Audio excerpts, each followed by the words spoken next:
All right, Zig coming in on top. Today on the show, we have Django Haskins of The Old Ceremony. Django is a singer-songwriter, multi-instrumentalist. Alongside The Old Ceremony, Django is an ongoing member of the touring tribute act for Big Star, which features the original drummer. The Old Ceremony has released their 7th studio album. We're going to listen to a track from it now. This is Hangman's Party. Climbing every stair.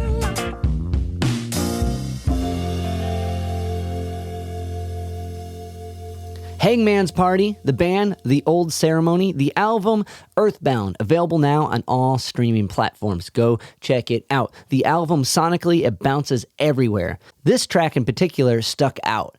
It's really out of Django's range, and it's just got a really cool soul feeling to it, but the rest of the record bounces in, rock tunes, dark, orchestrated things. It's a really, really cool record, and it's the songwriting's peak. Definitely dive into it. Django and I get into that as we talk a bit about his musical journey. So if you hear anything you like, if you can rate, review, subscribe to this podcast and any of the podcast platforms, it helps me keep talking to cool guests like Django. And before we get to our conversation, there is a documentary on The Old Ceremony in the works. So by this point, when this comes out, it could be out there floating around. But if not, it's something to be on the lookout for. We talk about that a bit in our conversation. Anyway, here's my conversation with Django. But anyway, to get into it, I appreciate you taking time to chat with me. Yeah, man, thank you. First thing I wanted to ask you about was the Music Butchers. Did not see that coming. Yeah. So can you tell me about your early That was my first band. And now I actually have a totally different perspective on it. It was my first band, and I was 13 and I just started guitar, and everyone in the band had also just started on their instruments. And I had started taking guitar lessons, and my guitar teacher was a real sardonic guy named Jeff Ladenheim.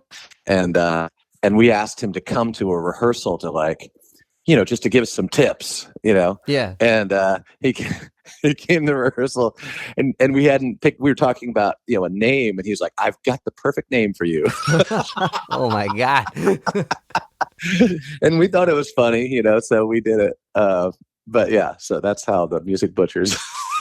And now as a teacher, I think that's hilarious, especially, but yeah. Yeah, as a teacher, I don't think I would ever go that route. I know he was unconventional. Yeah, I mean, he wasn't in a school or anything. No, yeah. Mad at him. No, I mean, no, for sure. But that's so that was your guitar teacher, yeah. And I guess at that time when you were picking up the guitar, was it were you doing? Was it through the book, you know what I mean, how they have those lesson books, or was this hey, I want to know? Well, I had, this was back, I'm 50. So this was in 1984 or something, or 1986. You couldn't look it up, if you wanted to play along with something, it was Jamie Aebersold, on an album, no, man, my dad plays guitar. So it was always around, and piano, and I had started on violin, so I'd already had 7 years of playing that. So I was really I kind of discovered guitar and fell in love with it, and that was kind of it. And I just found my parents were like, well, if you want to do that, you're gonna have to find your own teacher. So I found the teacher and started taking lessons. So I really learned. I think I took 3 or 4 years of lessons on guitar back then. But yeah, so that's how. Who was the guy? What's his name? His name is Jeff Ladenheim. It was the guy the Music Butchers guy. Yeah. Okay. He was a Berkeley guy, and he played he played jazz, and had just had a real dark sense of humor. Such as every jazz guitarist. Yeah, exactly. Right. Yeah. Oh, that's awesome, man. Okay, so at that point, were you was songwriting kind of an outlet, or was that a goal? It became one pretty quickly. Okay. So I grew up with, my folks had played music in the '60s, just kind of like folk music, but we also always had like these kind of jazz fake books, kind of at the piano. So I learned a lot of old standards and show tunes and stuff, and as a kid, as well as like all the kind of folk and rock stuff. So and a lot of jazz. So I was already kind of primed for it. So I started writing songs pretty much right away once I started learning guitar. And then, basically my high school was basically spent with a 4-track in my room. I didn't have a lot else going on, and I was just really learning how to make music and how to record and how to write. And that was, that's pretty much what I did through, all of high school. And like, I guess at that time, who were like the songwriters that you're like, I can maybe do something like this guy, Yeah, I don't know. I mean, I think I was, I grew up in Gainesville, Florida, which is the hometown of Tom Petty. So he always loomed large. I mean, really, I was always kind of shooting for the Beatles, as many of us do. But anything and everything, man. I mean, I was kind of, my tastes were, I'll put it kindly and say eclectic. I mean, I didn't have a lot of discernment at the time. And so, I mean, it was whatever came across my eyeballs and ears, I would kind of check out and, try. So, those cassettes are buried somewhere very, very deep in the ground. But it was an apprenticeship to songs, and I love the Police. That was a big one for me at the time. Later I had a whole other set of influences, and then later another set. I've gone through lots of phases of really studying different types of songwriters and songwriting, but yeah, I think the Beatles is really where it all starts for me. Okay. Well, that makes sense because like the Beatles kind of tie in the music aspect with like the lyrical aspect in a really seamless, almost like in a way that seems easy. It's like Hank Williams, where it's just like, oh, it's a happy song that's completely super well written. Like, isn't it? It's just that easy. Like, yeah. I mean, I think also the Beatles had a similarly eclectic set of influences. They were drawing off of jazz, and they're drawing off of rock and roll, and they're drawing off of folk, and so I think that appealed to my brain somehow. Well, no, that makes sense because that's kind of like their evolution in a sense, like of taking these elements like and coming up with this. So if you grew up with those elements like that, of course that'd be like the next thing, Yeah, right. Well, like, so, like, I guess, like, because I think as far as anyone who's trying to, like, sing or write songs or just anything, that constant feedback of the tape, which is the most, like, grueling, horrific task to endure, is to listen back and be like, oh, God, all right, well, at least that note was on pitch. Like, you know what I mean? Like, right, yeah. Yeah, it's like the Alexander technique for your ear. Yeah, oh, gosh. Like, because I had similar beginnings as well. Like in high school, I had a 4-track cassette recorder. You know what I mean? Like a tape recorder, and like I used it up until like Guitar Center stopped selling the tapes, and I'm like, what do I do? And they're like, it's called an interface, dude. Like, Yeah, I never got past cassettes. So Yamaha MT100, I still have it. I can't remember. Mine was I think it was a Tascam or something. It was Tascam, yeah, those are good too. Yeah, like it was. I just saw it the other day at the Exchange, which is like in. Where are you at again? You're in. I'm in Chapel Hill, North Carolina. North Carolina, and I don't know if they have the Exchange there, but in Ohio, they don't. It's like a secondhand shop for like music and CDs and DVDs and random shit, and they had this 4-track there, and they're selling it for $100. I'm like, oh my God, I haven't seen that thing in years. But like, I guess I want to, because you have a really like unique and like a really good voice. So did thanks. Singing like Was it easy? Did the family sing? I mean, if you guys were playing Yeah. music, was that like, okay. Yeah, we always sang. But I think the process has been. I was always like kind of a good imitator, in terms of singing.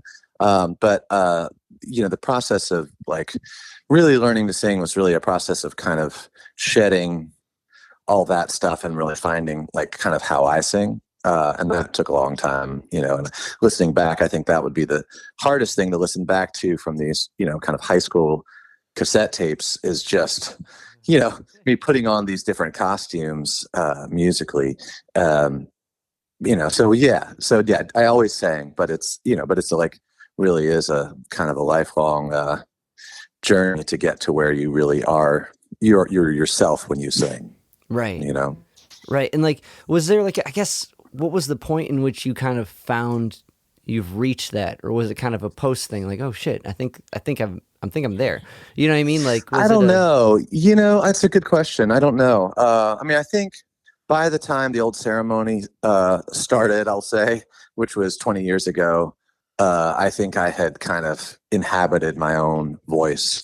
But I had 4 or 5 records before that. So it took a long time to really to do that. And when I teach voice, that's the big thing, man. Is it's like a lot of it is there's technical aspects, but a lot of it is really about kind of subtracting all the things that you do that you think you're supposed to do with your voice, and just kind of learning to sing like yourself. And I think that's there's something in that beyond voice, right? Yeah, no. So yeah, definitely that's like a Zen lesson. Right. Know? Yeah. Subtraction. Yeah. Right. It's the Brian Eno of a right. Remove the center. Yeah, exactly. But I guess like when you're aiding someone with that, how do you go about doing that? If I can pick your brain as a teacher here. Yeah. Well, it depends. I mean, it's very like voice is unlike I teach guitar and bass and other stuff as well, but like, with voice, it's such a personal thing, and it's such an individual thing that what I do is I actually kind of split it off. Half of it is what I like is athletics, and half of it is aesthetics. So it's like, you do the exercises, you do these things to kind of help develop your muscles and your control and all these things in your air. But then when we're singing, we're really just concentrating on singing.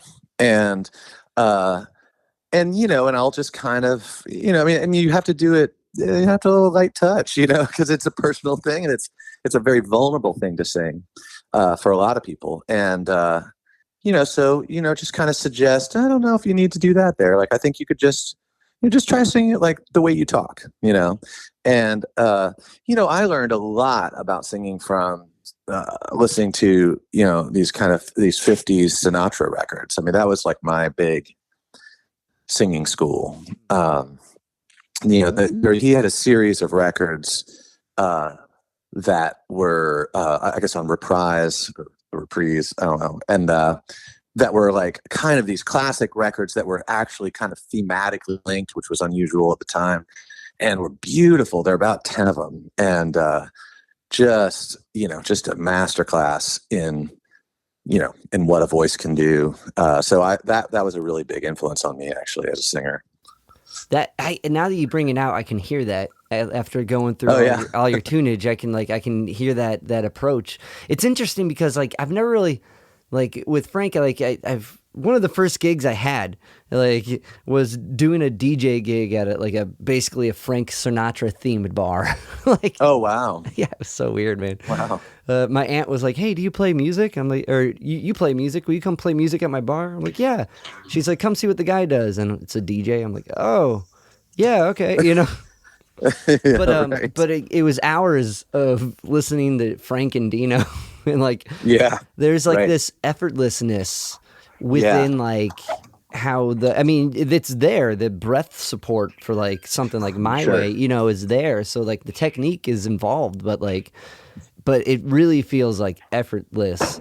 And and it's interesting, when you get into kind of more like songwriters like Leonard Cohen and like guys like that type of effortlessness kind of reappears, I feel. Yeah, In a different, with true. maybe less technique and more focus on what, with less musical variation. Right. Yeah, there's not a lot of changes. Like, right.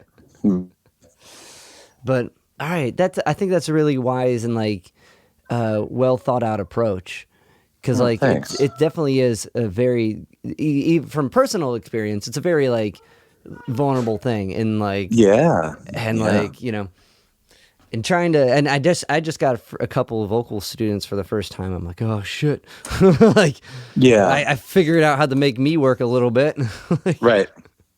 Yeah, no, I appreciate the advice. Sure, yeah. It took me a while to figure it out, that whole approach, because it's you know, you can't just be like, put your fingers there, you know what I mean? Right. Well, yeah, that's the thing with the guitar. A G note is always going to be a G note. Right. You know, it doesn't have a bad day. It doesn't get congested. Right. Like, right, exactly. Well, that's the other thing, is like a lot of it, again, you know, is it's some sort of kind of spiritual, emotional learning, but it's, you know, a lot of it is like, hey, you know, like, be where you are, like, start, you know, just because you could do it yesterday and you can't do it today, that's okay, man, you know, because like how did you sleep? What did you have to drink? You know, like all these things affect it, and you just got to be all right with that. And so it's like a matter of kind of rolling with the things as they are. And it's like the Stoics, you know, I mean, it's like, there's music that is just philosophy, you know? Yeah. No, and that's I truly believe like a lot of philosophical thought kind of like falls into the practice of when you have a craft like music or any kind of creative like outlet like that. At least a lot of Zen philosophy, like you kind of find yourself in it. Like, any kind of dedication, I think, you know, gets you to be more mindful, gets you to be, you know, to face all the things that you have to, that create these philosophies in the first place. You know? Yeah. Like I remember at a very young age in high school, like playing gigs and coming to the conclusion like, oh, there will be good gigs and not good gigs. Like there is a balance to this, like, and being all right with the bad gig, because I know eventually we're going to get a good gig again. Like I could distinctly remember that memory playing a garage show. Like, yeah. Oh, like, I guess, like, as far as, like, when did that kind of, like, that roll in with you? Like, as far as, like, letting go and accepting that, okay, my voice isn't here. We just keep going through it. Like, you know, I don't know. I think honestly, it was just, like, over a really long period of time of every conceivable type of situation singing, you know, because I lived, you know, I mean, when I lived in New York for 7 years and did a lot of touring then. You know, before that, I lived in China and would perform there, you know, like, and then I've been down here for 22 years performing and touring. So, yeah, there's just been a lot of different, I've had every kind of gig, you know. Like, yeah, it sounds like it. And good and bad, and, you know, no PA, great PA, terrible PA, you know, feedback PA. So, you know, I think it does at a certain point, if you do it enough in enough different situations, you just kind of get seasoned, you know, you're just kind of like, all right, well, that's what it's going to be like, you know? So yeah, you know, I mean, I think for musicians, I think a big thing that's really hard for me too, you know, is just like, the presence or lack of audience, you know, or of attentive audience. And, you know, that used to really bug me in the old days. Like if there weren't a lot of people there, or if the people were there, but they were all really talking and not listening. And, you know, I would do stuff like I would walk out and like, you know, sit on their tables and, you know, sit on their lap and stuff, you know, just because I was like, you know, motherfucker, you're going to listen because I'm here to play for you. And if you don't want to be here, then fucking get out, you know? But I, you know, man, my attitude has softened towards that. And while it's not as fun, you know, I recognize that like the world doesn't revolve around me and my performance, you know what I mean? No, I totally get it. Really, you know, on the situation, like, I think that's more welcomed than not. Like at the regular like 4-hour bar gig, you're just like, Oh, sure. those are the worst. Like where you're just there to I be don't even talked do over. those. Yeah, I know though. I'm at the point where I want to say no to those. Like Yeah, yeah, yeah. But like when it's like the 45-minute focus set, like that's when Right. it's like, come on, dude, I'm in your grill. Like I Yeah. could totally Yeah, see. yeah. Like I feel like that's a welcomed like, where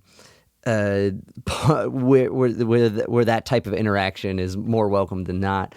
Yeah, sure. Yeah, yeah. But I They're totally just- get what you're saying with like letting the people that are going to be there to be there are going to be there to be there. You know. Yeah, right, right. And the thing is, man, I've seen people do that thing where they get kind of aggressive to try to wrest back the attention from the audience, from certain audience members.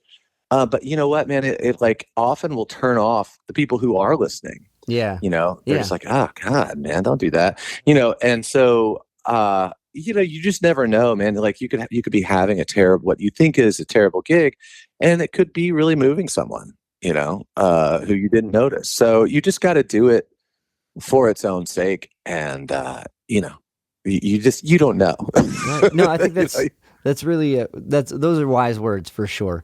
Like, cause it's crazy. You can never even if your voice is shot and you're having a shitty performance, someone comes up Right. and is like, yeah, that was good. And you're like, hey, what? Like I hold everything back, and it's something I've been working on to be like, oh, thank you. Like, as opposed to right. saying, no, it wasn't, but okay. Don't be like, no, I was terrible. Yeah. Sure. It's such a and I there's this book I read, God, I can't think of it right now. Effortless Mastery. Have you read that? Oh, yeah, I know that book. Yeah. That really changed my perspective on that. And he has a sequel to it, Becoming the Instrument. Oh, cool. And that one really, like, both of those really, like, okay, I gotta work at not doing that. Like, it's a real like self check here. Mm-hmm. Come on, man, we're here to have fun. But it's hard because it becomes your whole person, It becomes and then when like you build up to this moment, and then like when it flops because of some other, yourself, your voice, or the PA, or like whatever, or like the drummer didn't show up, or know what I mean? Like fill in the blank. It's like, oh fuck. Yeah. So it's a really tough balance to like kind of like step back from that real personal headspace, at least for me. Yeah, no, it is. So, okay, so how does like going from the Music Butchers, and then like at one point we're in China playing here. So like, let's get to the Old Ceremony. Like, Yeah. So from the Music Butchers to the Old Ceremony, there's a couple records in between. Yeah. There are 4 records, I think. So, so that was Music Butchers was my first band in middle school and high school. We did end up changing our names, I think, to Black Sheep or something. But actually, first we changed our names to the Robot Bunnies from Hell, and then That's sick. And then we changed it to Black Sheep. But anyway, we changed it to the Medicine Men. That was right. That's what we did. But anyway, yeah, man. Then I went to college, and I had a band there called Earl's Comfort Station, and I wrote all this stuff for that, and that was fun. It was a college band, and then I moved to China and played, actually kind of with a duo with this Japanese guitarist that I met there, and then moved to New York in '96 and was there till 2002 playing. And I had a band. I had a trio called the Regulars. It was just like a guitar, bass, drums, and the bass player is they're all friends of mine still, but the bass player I kind of talk to a lot more often. His name's Byron Isaacs, and he's actually he's the bass player in the Lumineers. Whoa! So he does a lot of touring. Yeah. He's busy. Yeah. So yeah, and I did that and put out 3 records there, and then moved down here in 2002 and had a band for a little bit called International Orange with Robert Sledge, the bass player from Ben Folds 5, and a great another songwriter named Snooze. And we did that, and we hit it really hard and toured a ton in about a 2-year period. And then I had started the Old Ceremony kind of as a side project to do kind of moodier and more, just less pop kind of stuff. Like that was a real power pop band, like a la kind of Ben Folds 5, I guess. Yeah. And I had all this other stuff that I wanted to to do, and ideas about a kind of band that I wanted to start. And so that's when the Old Ceremony started in 2004. And now, we're still going in our 20th year. We just played last night. So we're still doing it. What brought you to China? Like, that's a big jump. Yeah, I'd studied Chinese. I studied Mandarin in college, but just towards the end, I kind of discovered it late. I was an English major, but, and I loved it. I just loved it. But I didn't want to take, years off to go to grad school, but I did want to get to a place where I could really use the language. And I just kind of figured, like, the quickest way to do that and also have kind of an adventure and, would be just to go to China and teach English and have that experience of living abroad, which I had never done, of course. And so I did that. And it was cool, man. And, 1995 in mainland China was a really different scene. There weren't really cars to speak of. It was like a whole thing. And so I did that, and then got back to business, moved to New York. What was music like out there? Because I've interviewed a couple of guys that live in China and have bands in China. And oh, really? Yeah. It's kind of a punk group called Round Eye. Yeah. Yeah. Okay. Yeah. That's crazy. I just saw something about that guy, and he and his wife do a thing. He has a Chinese wife or something. Yeah, man. I did I did a podcast interview like 2 days ago with a guy who had also interviewed that guy. and I saw the thing, and I was like, oh wow, cool. Yeah, so it was, I mean, I don't know what it's like now. But it was, it was early days for that kind of thing, in the mid 90s. And there was not really a music scene to speak of where I was. I was in Hangzhou, which is like a, south of Shanghai, kind of Virginia to Shanghai's DC, and like Richmond, I guess. And it's, had 1 million people, but it was like, that was a town, and, so I played at like the expat bars, because that's, there are a lot of people from Australia and a lot of people from all over Asia and the Middle East and stuff like that. So I would play there, and it was, it was interesting, man. There was no shared kind of music, you know what I mean? Like there was no like, well, everyone knows these songs, no one knew the same songs. And so, and I was writing songs, and I would do covers sometimes too. And so it was really just like kind of throwing spaghetti at the wall a lot of the time, just to kind of see what people would respond to. And I learned some Chinese songs while I was there. And, yeah, man, it was, it was an interesting thing. It definitely took away some of the assumptions that you have when you always play for the same type of audience. And I discovered a lot of really good French music when I was living in China. Yeah, from just like some foreign students from France who would like turn me on to some stuff, and it was just kind of it was an interesting experience. And then I moved to New York, which was much more understandable to me. Yeah. Well, I guess what did you find worked? Like what tunes? I don't know. I mean, I think melody, tends to be pretty universal, and rhythm. I mean, it seems obvious, lyrics were a lot less important, because like everyone spoke different languages. Right.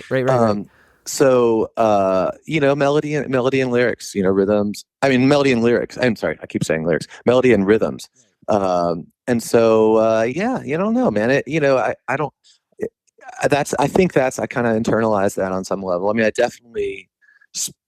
I pay a lot of attention to writing melodies, and I don't think that's something that is always the case, with songwriting. Like not everybody, some people concentrate on different types of things, but I think having come from jazz standards a lot and the Beatles, melodies are like, a real universal thing. And when I say melodies, I don't mean like that you're singing notes, but just like a series of notes that you sing that kind of takes you somewhere on a journey, essentially.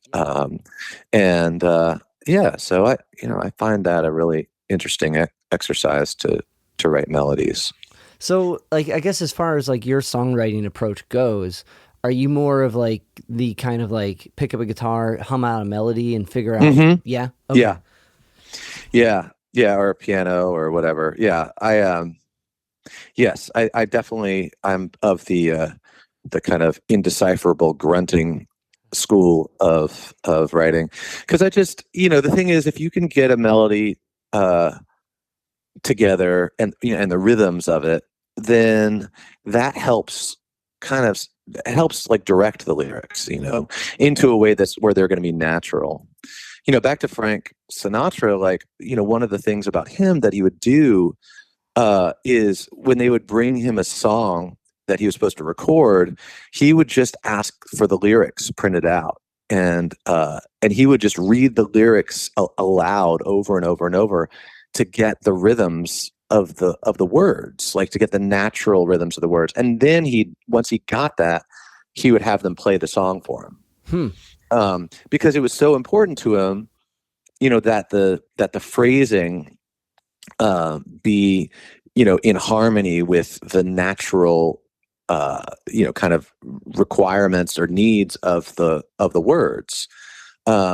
And I think when you're writing, that is important too. It's like nothing takes me out of a song more than if someone, has some weird accent on some what should be a quiet syllable. Yeah. Just to fit it in. It's like, man, there's got to be another way to do that.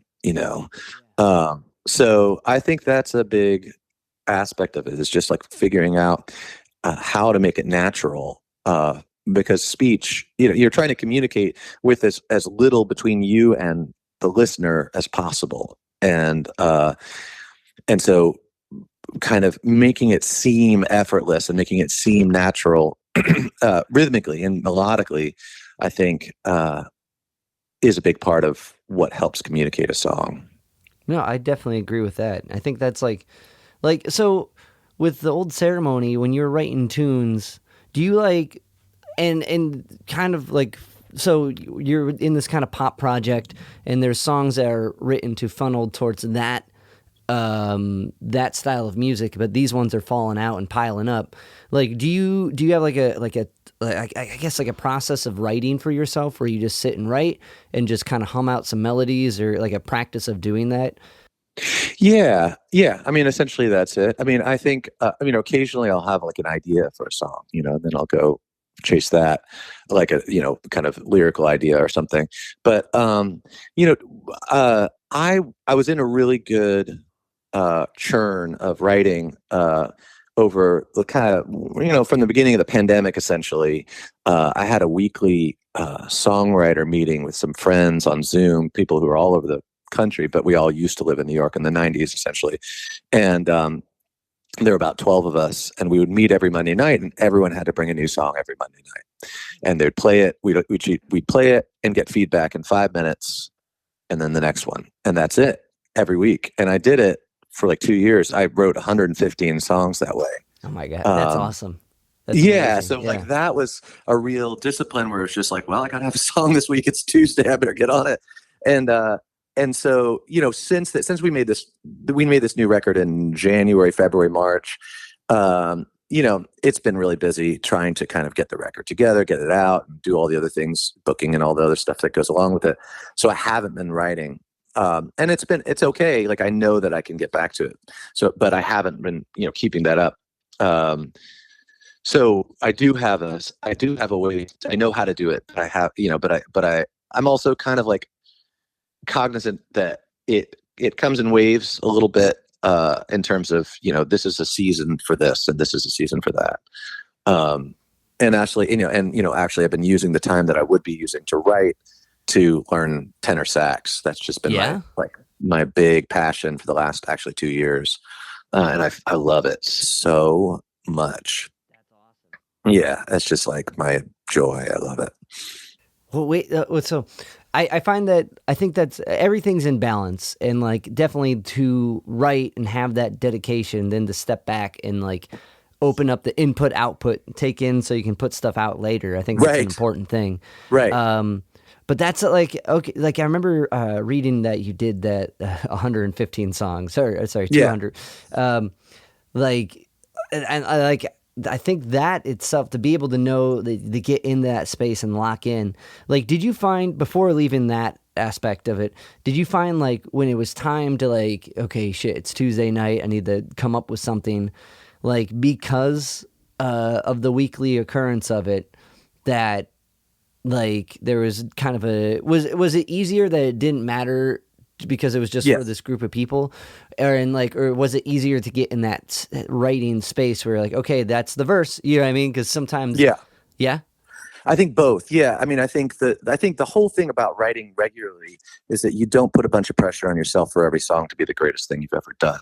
And so some of them will end up being just like really good, just out of the gate. And other ones will be like, yeah, that's okay. All right, moving on. Because the thing is, it's all like composting, right? You know, like it's all going to go back in your subconscious, and you're going to pull the ideas that worked back out in some other form later. So the more you do it, the richer the soil, you know? And so that's, yeah. So, I wasn't like running out of ideas for songs. I just was feeling the pressure of the songs piled up going, how am I ever going to get all these songs out, or even half of them in my lifetime, so I just wanted to stop. I wanted to turn off the tap for a while and try to bail some water, yeah. Well, how many? So of those... the new Old Ceremony record is all songs from this. Okay, I was just about to ask how many of those are on this record, but the whole thing. Yeah. And then some, and then I put out a record immediately before this one. I had put out a record called Lost World, which is all piano based songs, all from this as well. And yeah, I mean, it's just like, I could organize them thematically or by instrument, or there's just I don't know how I'm going to do it, but the thing is there's more to there's more to the process than just writing them, so I just kind of want to put some time into really developing them and giving them like a way to present them to the world, that hopefully people will be able to kind of connect with them. For sure. And like that's a whole other part of the process, I guess, of it, and which is what we're doing now. Yeah. But so okay, well, tenor saxophone, now back to that. So to kind of fill that kind of void of having to like have a dedication, is that where the saxophone fell in? Yeah. Yeah? Yeah, totally. It was like what I mean, like was it? Is it like John Coltrane? What like inspired? Like, no, was it? I want to play slow jazz. I don't want to play anything fast. Yeah. I don't want to play anything high. So it's like, I always listen to jazz. Like that's always been my go-to for listening. I love it. But I've never been a jazz player. And I love the sound. I think as a singer, it's like one of the closest things to singing. Because there's all the tone shaping and vibrato and air and all the things that come in with singing. But then there's also the sound of this, incredible instrument. So, I mean, I think there's right now my guys that I've really been digging into are like Hank Mobley and Stan Getz. But I really like, I like kind of chill sax. I'm not, I did of course have to learn Careless Whisper early on, but that wasn't the goal. That's a pretty tricky melody. It's actually really easy on sax. It has to be. Like I'm trying. It's one of the easiest things you could play. Honestly, it's hilarious. I remember trying to. Did you ever see that bit where there's this video of the dude who like is not wearing a shirt and he's got a mullet and he's going around playing that bit of the song at like grocery stores and in class? No. Oh, okay, dude. That's where that song got grilled into my brain. And like, so I remember being young, trying to figure that out on guitar, and it was like tricky. So that's why. It is. Yeah, it's much trickier on guitar. Yeah. But okay, so like, to take it to this new record, Earthbound, like, yeah, like there's the one song, and after talking with you, it makes much more sense. Much more sense. Too Big to Fail. Uh huh.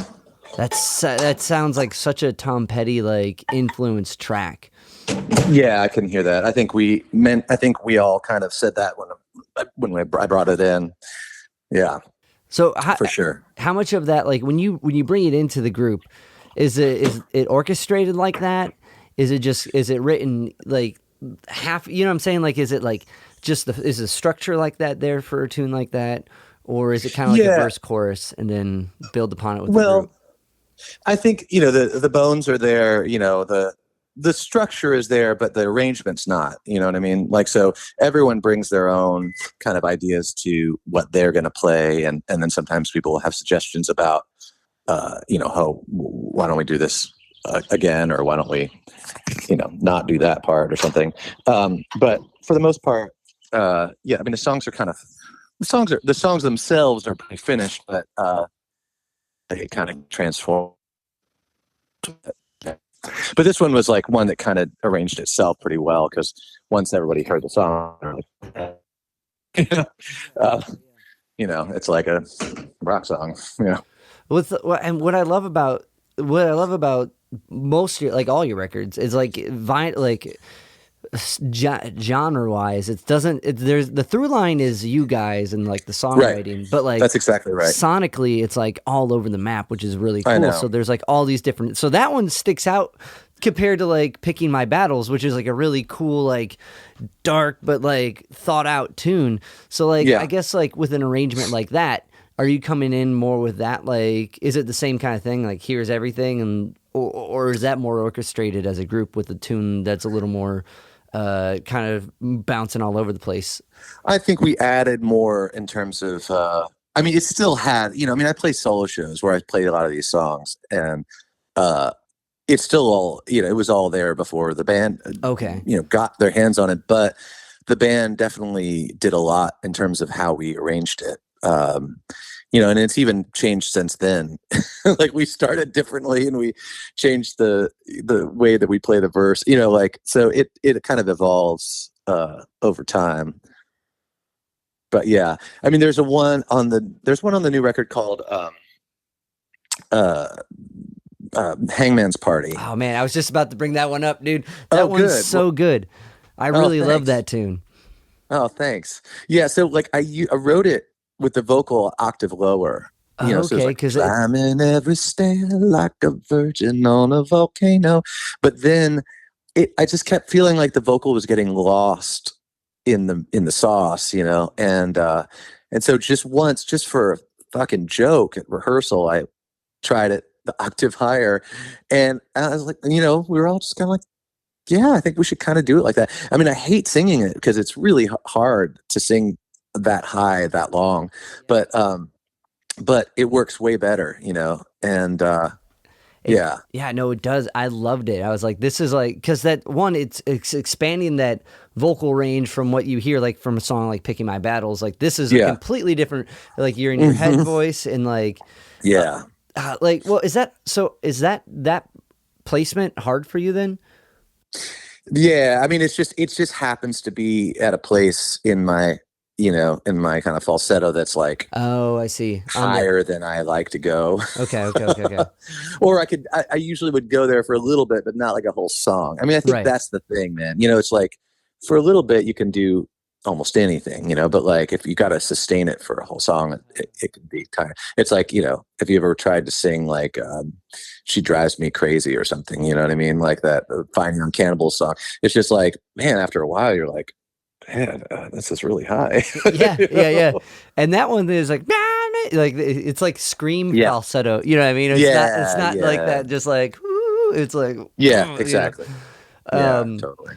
Because that's one thing I've noticed, and I've been working really hard to try to figure it out for myself. Is like, I've been trying to utilize that range more. And there's like this part, like there's this point in my voice where I lose, like it's better if it's chest voice, like but you can hit it as falsetto.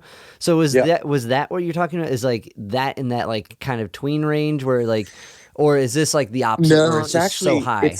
it's just so high, like Gotcha. like the kind of the break area, like the DMZ, is that I'm totally like pretty comfortable managing, but it's just this was just like up in like kind of Sam Cooke Yeah. on a good night kind of territory, and it's just not my comfort zone. Like I can do it, but after it, I'm like, whew,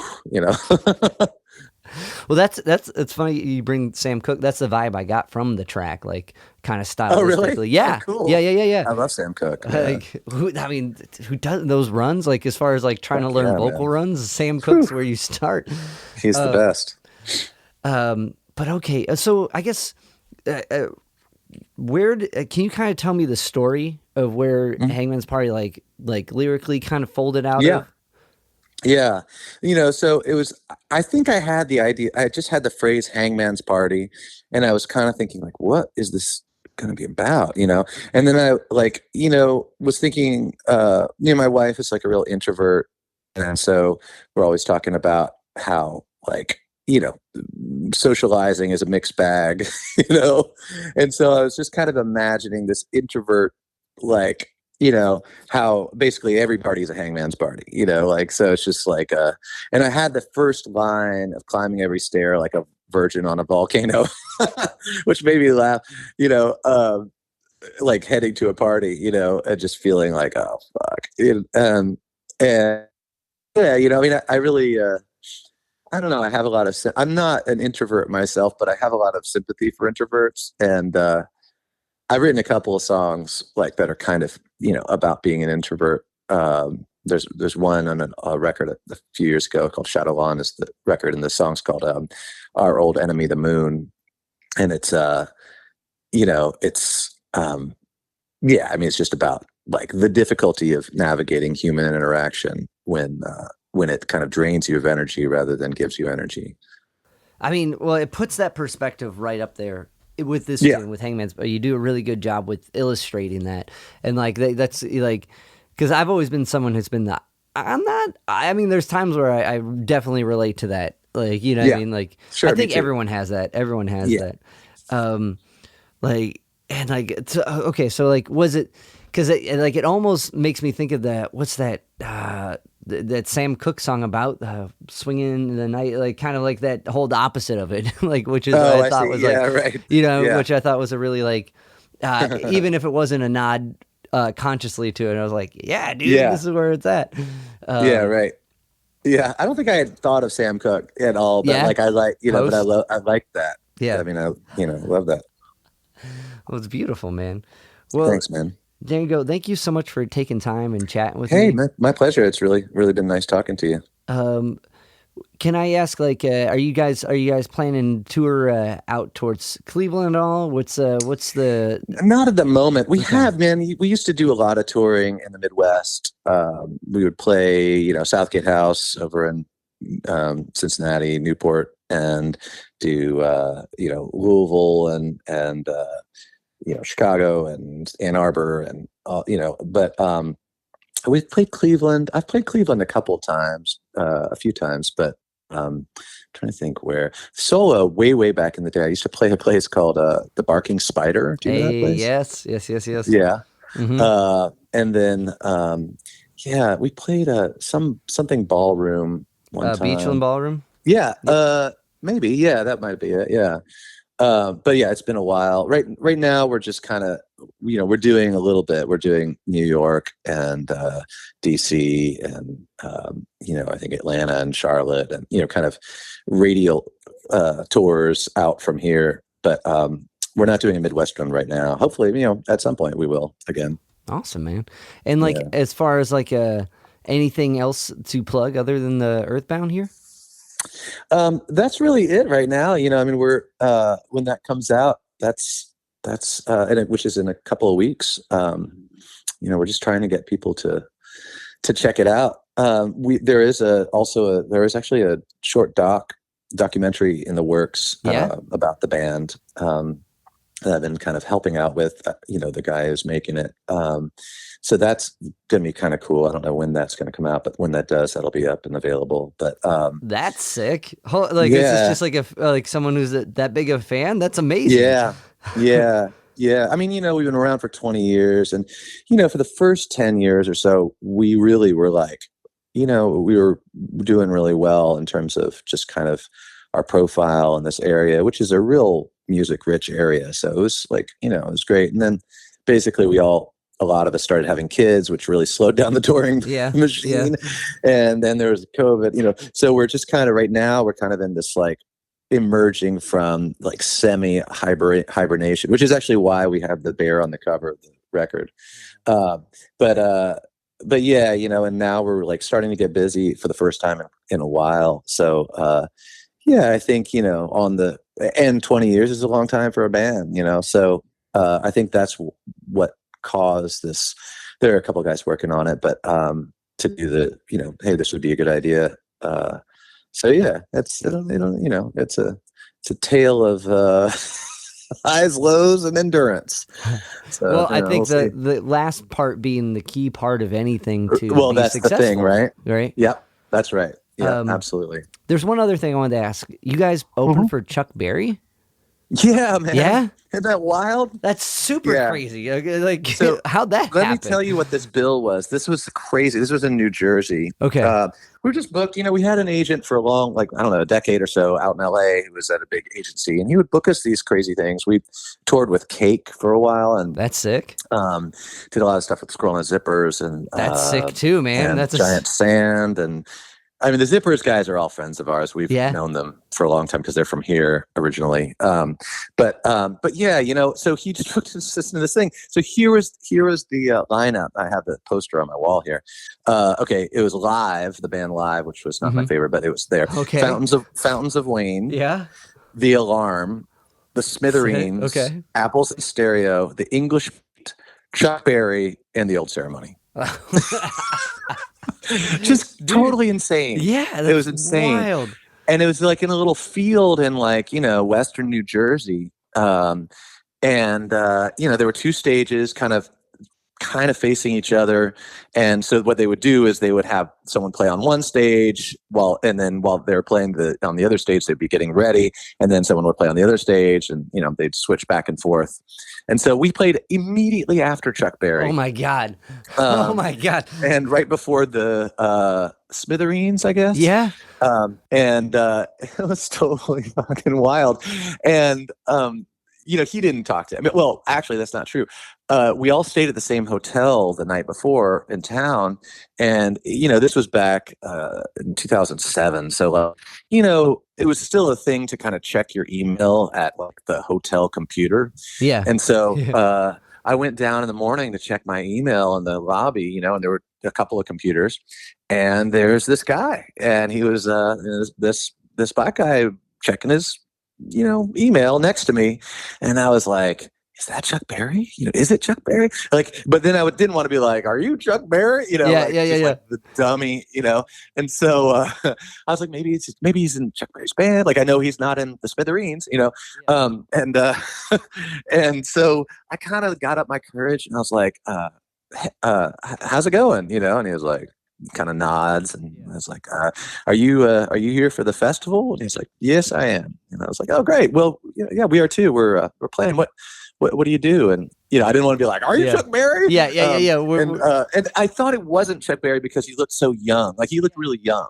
I was like, Chuck Berry's like 80. Right. This can't be. It's probably like his friend, or I don't know, like whatever. So anyway, I tried to make it open-ended. I was like, so what do you do? And he looks at me and he goes, I don't like to say. But the way he said that, I was like, oh my God, it's Chuck Berry. So then I just shut up because he really didn't want to talk to me. And then there he was, the same fucking guy on stage playing, insane. Playing Maybelline and stuff. So it was, that was my Chuck Berry incident. That's incredible. Like, I was after listening to you guys and then reading the bios Howard sent me, I'm like, Okay, I can see you guys with Cake, and I can see you guys with a Squirrel Right. Nut Zipper. Chuck Berry, what? Is that real? Yeah. Like, that's Yeah. insane. Yeah, we weren't like touring with him. We just played the show. but that's still, incredible, man. Yeah. Like, if you're going to be there, to be on the bills, the place to be. Oh, yeah. wow. Yeah. That's it was wild. That's so cool. Well, Django, thank you so much for chatting with me. Thank you, man.